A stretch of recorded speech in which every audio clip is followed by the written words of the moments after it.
Hey everyone, it's your friendly neighborhood Spider-Man. So, maybe you purchased Marvel's The Avengers. Maybe you didn't purchase it. Maybe you went out and you got the Earth's Mightiest Edition. Maybe you paid $60 for it, $150, or $5.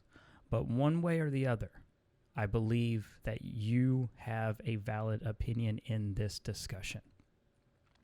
Because the lack of consumer interest is just as important as the lack of player interest. Why you didn't buy something is important, because this game was a financial failure.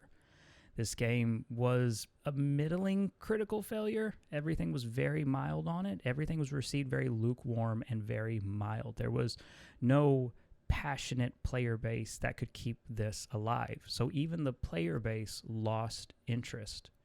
So whether you purchase it or not, you have something valid to say in this discussion as we unwrap why Marvel's Avengers failed. Now, I don't know about you, but I've been following Marvel's Avengers since it was known as the Avengers Project. That is to say, very, very late 2016, at the end of December, is when we exclusively leaked out that Marvel Entertainment and Square Enix were entering a 5-year agreement to produce titles based on the Marvel Comics characters. And their first title up was the Avengers Project. That exclusive leak was what put our original channel on the map. It was shared everywhere. It was shared on PlayStation Lifestyle. It was shared on Bleeding Cool. It was the first big scoop we had and that we were very active in because we were excited about it. That was a title that really excited us. Loved Square Enix, loved Marvel. It seemed like a match made in heaven. So most of you probably found our original channel through Marvel's Avengers content. We covered it throughout E3 2019. We covered it at PAX 2019. We were very, very thorough until Square Enix subsequently came along and shut that original channel down because of our leaks. So to say that we were on the hype train is a bit of an understatement. You honestly, we probably got the hype train going. Our original video that called the Avengers Project, a mix of Destiny and Ultimate Alliance, garnered over 2 million views just in the first 24 hours because of all the major sites that shared it. And it courted its fair share of controversy. A number of individuals very upset with Destiny comparisons. I have always been optimistic about the approach to game development. I enjoyed concepts and I enjoyed parts of the Destiny franchise, but ultimately, I do not believe there is a developer that sets out to say, I want to make a live service game. I don't think there's anybody passionate about that. Live service games, in my opinion, are completely driven by a desire to make money. There is no creativity behind a live service setup except to make money. And to make money and to continue to generate revenue on a live service title, you have to have a very passionate fan base and you have to have a scheduled rollout and be very active with your community. I think we can all agree that Marvel's Avengers failed to do those crucial things. The first reveal of Marvel's Avengers was at E3 2019, and our live coverage was unfortunately very mixed. Even myself, I think we all went in expecting something, and what we got wasn't it. The response was not overwhelmingly positive.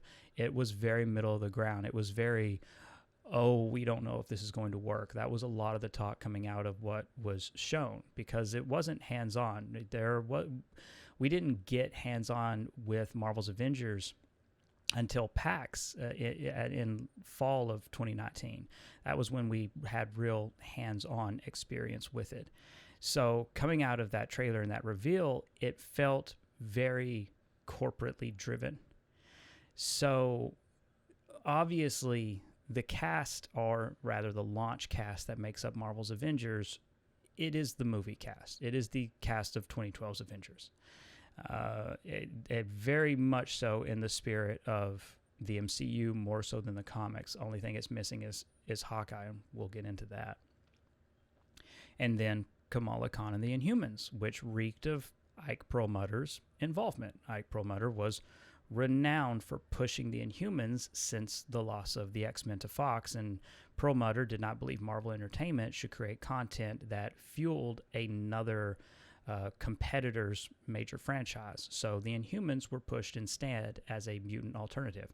So much so to the point that Kamala Khan in the comics, when she made her first appearance, was originally going to be a mutant before Ike came in, stepped in, and made a mandate that no more new mutants. They weren't going to create more characters for Fox to use. But all that being said, Kamala was a wonderful character. Honestly, for me, she was the best part of Marvel's Avengers, where everybody else really fell flat, on top of pushing the death of Captain America narrative that everyone saw. Everyone saw that twist coming. Everyone knew Captain America was going to be alive because he was playable in the post-launch Avengers Initiative campaign. It was not a good decision to have that as a plot point. It was just kind of a waste of time. I say this knowing that we all come from this with different levels of hype and expectation. We all came to that big reveal of, oh my God, Captain America's dead. E3 2019 was kind of built around that reveal, but everybody came out going, oh, he'll be revealed. I mean, like, we were like literally around the point. Our original post E3 video was like right on the mark about how it would be handled. And that was true for most of the guests at E3 2019. But I do not believe the problems with this game or the negative response came from Kamala Khan. Yes, I can see the corporate synergy, and I think we can all kind of feel that, but Kamala Khan wasn't a problem. In my opinion, she was a saving grace. Now, again, everything is subjective. Our enjoyment is subjective. Going through old comments across our videos and across Discord, I know that there are people who did not care for the story, who did not care for the narrative, and I absolutely understand that. It is completely, like I said, a matter of perspective. I think a lot of the Avengers, a lot of the quote unquote the original lineup are utterly wasted, and that could be an entire video of itself. But I don't think it was Kamala that hurt this game. I don't think it was the story itself that hurt the sales of this game, because frankly, I think most people were just looking to get through it anyway, and to get to the cooperative gameplay and to get to the meat of the game. And if I may say, that's another big problem. It took forever to get started and to get to what this game was about, which was the cooperative experience. So much of this game is really, really wasted, and the level design hurts it so much. So from the reveal in 2017 as the Avengers Project to the public reveal as Marvel's Avengers at E3 2019, we then had a little over a year. So from like May, June 2019 all the way up to the launch in September 2020. A lot happens in a year. An awful lot happens. There was still a lot of hope and a lot of optimism, but as we got more hands-on experience, and ultimately the beta in the summer of 2020, which again in the middle of the COVID crisis, we all know what happened there, but we played that beta and we came away saying, delay this. This needs to be delayed. Now, I am not going to put everything on the shoulders of COVID. This game had been in development for a very long time. What we played was not something that was built in just a couple of months that we ended up playing in July of 2020. But there was no way in the COVID circumstances to take what we played in July, polish it up, clean it up, and get and allow the game to have enough content for launch. There was no way to do it. This game needed a sixth to a full year delay. And the biggest problem with that are how consumers are and how certain consumers online react to delay announcements, threatening people, threatening with bombs, sending unknown packages. It's absurd. Some people take these delays too far. It's honestly lunacy. It's absurd. So they didn't delay it. And that, in my opinion, was the biggest mistake they made. They launched in September, and then we had the major drought. The game launched with no major raid or in-game content, and that's where I felt lied to. I did a really big video and interview, and again, being on the show floor and talking to people, there was a lot of expectation, and a lot of it came from Crystal Dynamics employees. And we were told, under no uncertain terms, we were told that the first raid would launch in the first month of Marvel's Avengers. So by the end of September, we were supposed to have a raid and we were supposed to have in-game content. It did not come. That sucks. That sucks for everyone, but it especially sucks when you're advertising and talking about something. Like, that's just, to not be prepared, to make a statement like that and to actually not be able to back it up, in my opinion, is absurd. It is ridiculous that your team, your PR, whoever was behind this game, in terms of, the board of people talking about it, besides just the developers. I'm not talking about the people working hard on this game. I'm talking about the people who put their faces out there, who, the upper management, to not have any wherewithal to make a statement like that on a live service game and not be able to back it up is absurd. So the game launches in September, and we do not get any content until December 2020, when Kate Bishop is added to the game. Then we enter another drought, and it is March 2021 when Clint Barton, Hawkeye, is added to the game. Then we get another drought, and the War for Wakanda expansion adds Black Panther in August 2021. Then we get a drought. Like, if you're on PC or Xbox, you have a massive drought until June 2022 with the addition of Jane Foster the Mighty Thor, which was a reworked Thor. And then another small drought until Bucky Barnes Winter Soldier is finally added in November 2022, and he is the last character added. In that time, Peter Parker Spider-Man was added in November 2021 for the PlayStation versions of the game. But think about that. Just pause and really give thought to the content drought of a live service game. No major raid in the first year. No major in-game content in the first year. It is unheard of. It is absolutely unheard of. We are talking about a AAA project. We are talking about a AAA property in Marvel's Avengers. And their rollout was abysmal. Yes, it was all free, but it does not matter if it's free if you cannot maintain your player base. And not only are you not maintaining your player base, you're also significantly losing out on revenue because you're not generating any interest. You do not have any kind of worthwhile cycle of news every 3 months hitting with content drops that manages to put your product in the news. So therefore, there is no one picking it up because the game looks dead. No major, in my opinion, of course, no major Marvel villains were ever added to the game. Not a single significant villain or any significant major content was added to the game throughout its life.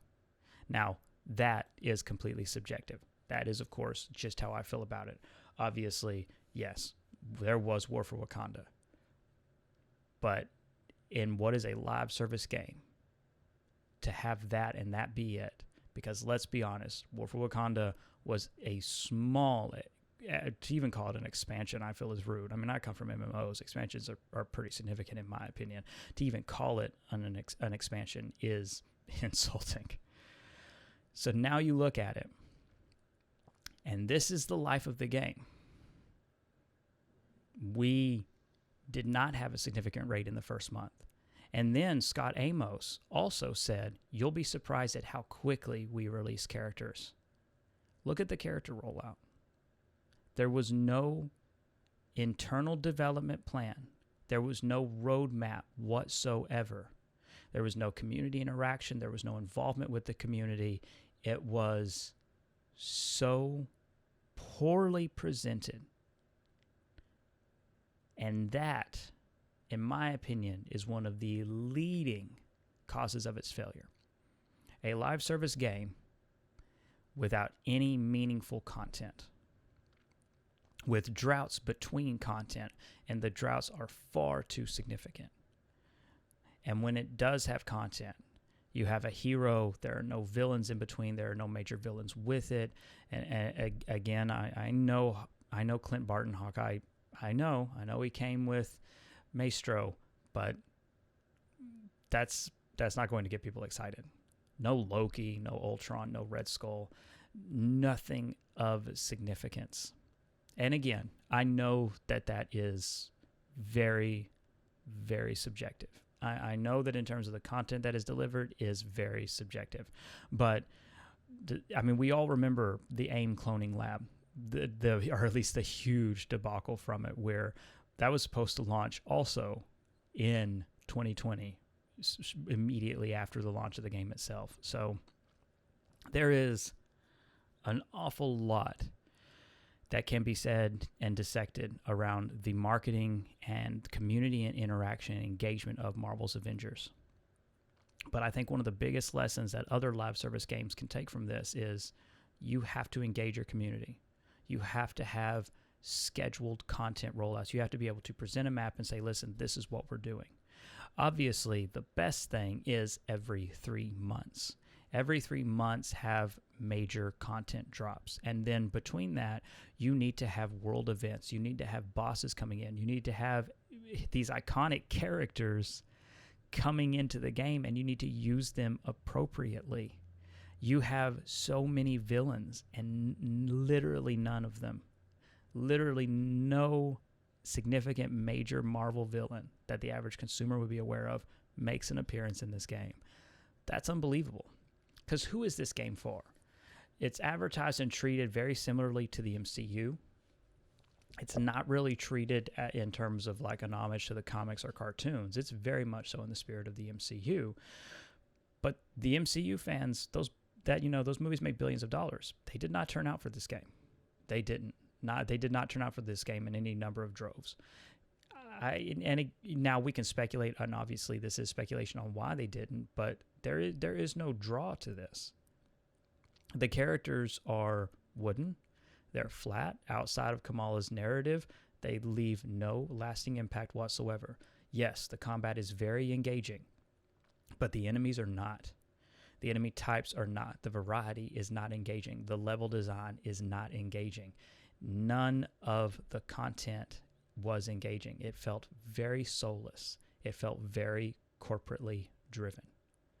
And we can talk often about corporate synergy and about Marvel's edicts, but that's a video for another time. Now, like I said, I don't believe the combat was a problem in this game. I think the combat was very strong. I think there was a lot here to work with. But then you turn around and there's no crossplay. There's no cross progression. You have a marketplace. You're having people spend money, but they can't take their product between one device or another. That's absurd to me. That's just greed, pure and simple. I know that probably didn't have a major effect on the average consumer, but it's an issue that sticks out with me. Because again, in the live service mindset, I am always apprehensive. I'm always suspicious of live service titles. Just instinctively I am.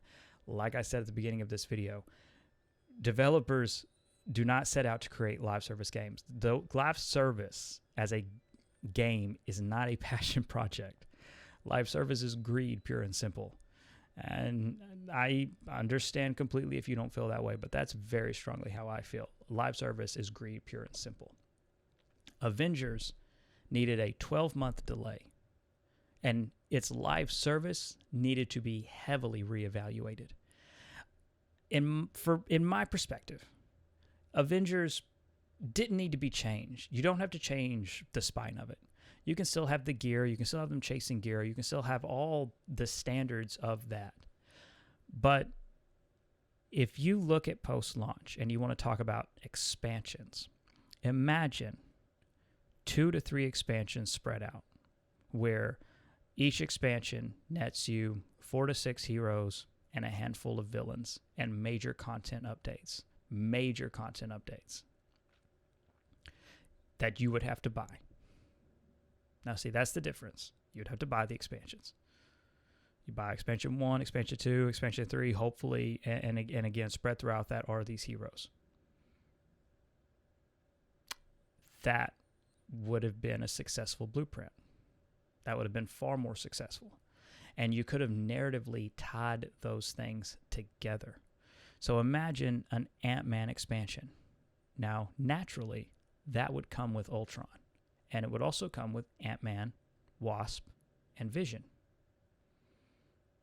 3 heroes and a villain. That's a strong narrative device. You could even, if you wanted to do 4 heroes, you could throw in Scarlet Witch because of her association with Vision, and you could have released it on Valentine's Day. Again, romantic overtones. You have Ant-Man and Wasp. You have Scarlet Witch and Vision. There's a strong story there. You have the relationship of father and son with Hank. Again, I'm going with Hank and Ultron, and then Ultron and Vision, the creations and relationships within that. Again, I'm spitballing. I'm simply giving an example. But imagine a content drop like that and how exciting it would be. A narrative content drop, handful of heroes added, costumes, everything that comes with it, level design, all of it in an actual big expansion. Call it the Age of Ultron. Again, it does itself. And you could do the same thing with War for Wakanda. Again, all you have to do is look at the audience association, since you want to look at what the average consumer is applying to the narrative. In terms of playable characters, that's easy. You have Black Panther, but you could throw in Winter Soldier in that as well. A lot of people associate Winter Soldier with Wakanda, the White Wolf terminology. It's very easy to connect those dots. And if you have Winter Soldier, you need to throw in the Falcon because of the relationship of those characters. So right there, you have 3 heroes that you can introduce. Again, the narrative writes itself. Villains, obviously, absolutely stick with Claw. Throw in Crossbones, just like the actual expansion did. Again, it's so simple. And we're talking about expansion releases. So, and then as one final, you have the Kree invasion, because this was going to be the next expansion. If you've followed us for any number of years, you've seen you would have potentially seen our data mines on Marvel, the Kree, Captain Marvel. You know that they were very far along. We were going to get Kree enemy types. It was going to be a very significant expansion on the level of War for Wakanda. Well, again, think about an expansion pack with that. You still get Captain Marvel. You still get Marvel. Ronan the Accuser's the villain, the big major villain. All the Kree are the enemies. It's just narratively right there. And if you wanted to throw in other heroes for reskins, then okay, Kree narrative, aliens, you could throw in Beta Ray Bill. I mean, there's so much you could pull from this. You could still do Jane Foster. I mean, haven't even started on potential for an Asgard expansion, because obviously Loki, missing out on Loki is absurd to me because of how beloved he is in the MCU and the consumer interest there. So obviously I could go on and on about ways to fix it. I could go on and on about expansion ideas. But the simple idea that I wanted to point out here is there is no inherent reason besides greed to have made this a live service game. The product worked just fine. The live service social engagement killed this game because the studio and the upper management was not prepared for the roadmap and for the presentation of a live service title. They just wanted our money. That's all they wanted. They did not care about the product. They wanted us to buy cosmetics. They wanted us to buy XP boosters. That's why shortly after the game launched, they killed XP.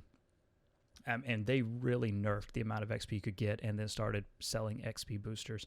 It was absurd. It is greed, pure and simple. Absolutely nothing else. In my mind, there is nothing else to drive this but greed. So when we look at this, and when we present all of this, why did Marvel's Avengers fail, in your opinion? Whether you played it and you drifted off, or whether you looked at it and said, I have no interest in this. Whether you bought it and then you returned it, or you traded it in, it's all interesting to me. I'm still very interested. Even if you did not purchase it, I want to know why.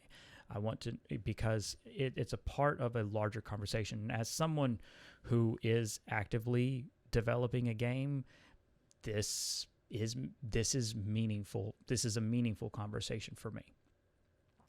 Avengers should have worked on paper. Beloved property, biggest IP in the world at the time. Obviously, the biggest overall IP is Pokemon. I'm not trying to debate that, but Avengers was riding very high. It was huge. It was making tons of money in theaters. The MCU could do no wrong. And the game crashed and burned and collapsed. It's not the consumer's fault if it's not a good product. And if you didn't purchase it, then that means you did not think it was a good product. So I look forward to seeing your thoughts and your comments on this and hopefully being able to continue this conversation. Thank you so much for watching. Above all else, and most importantly, stay safe, take care of others, and have a marvelous day. Bye, everyone.